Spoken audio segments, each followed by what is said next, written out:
What is a worldview? A set of fundamental beliefs by which we live our lives, whether we are aware of it or not. Everyone has a worldview. Everyone. Essentially, there are two main worldviews, although people pull from both in order to look at the world in different ways.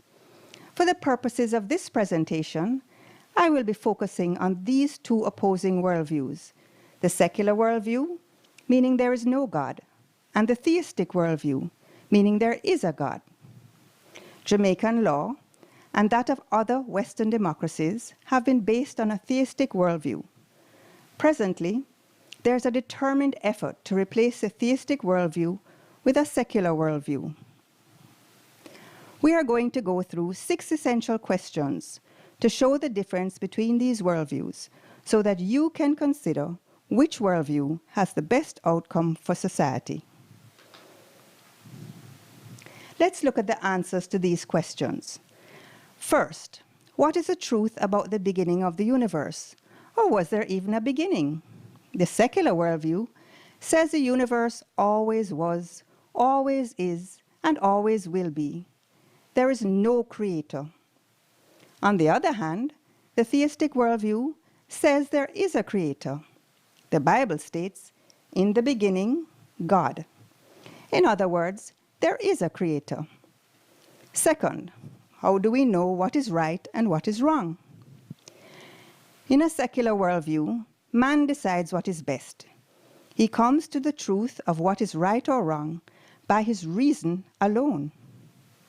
In a theistic worldview, we know what is right and wrong by looking at God's character. What is right is grounded in God's character, which is good. Third, what is the truth about human beings? Who are we, and how did we get here?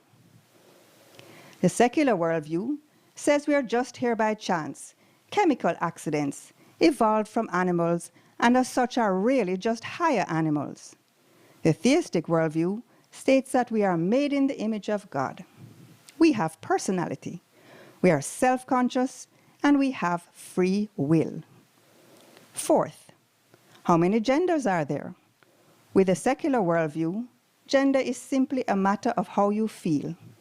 For example, in the morning, you can identify yourself as a man, and at night, that same man can identify as a woman. The Australian Human Rights Commission, in a document entitled "Protection from Discrimination on the Basis of Sexual Orientation and Sex and/or Gender Identity," has actually proposed some 23 genders. The theistic worldview says there are simply two, male and female. Fifth, what is a marriage? The secular worldview provides for any combination of numbers or genders to qualify as marriage.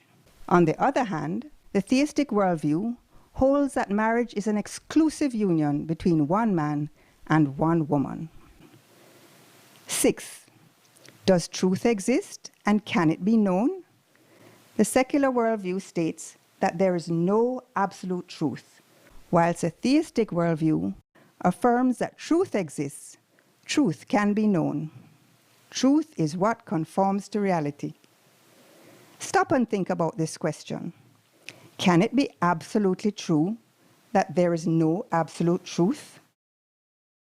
Now that we have looked at the secular and theistic worldview, stop and ask yourself another question. Of these opposing worldviews, which is safer and better to use as a basis for our laws so that the dignity of all human beings can be protected? Worldviews. You don't leave home without one.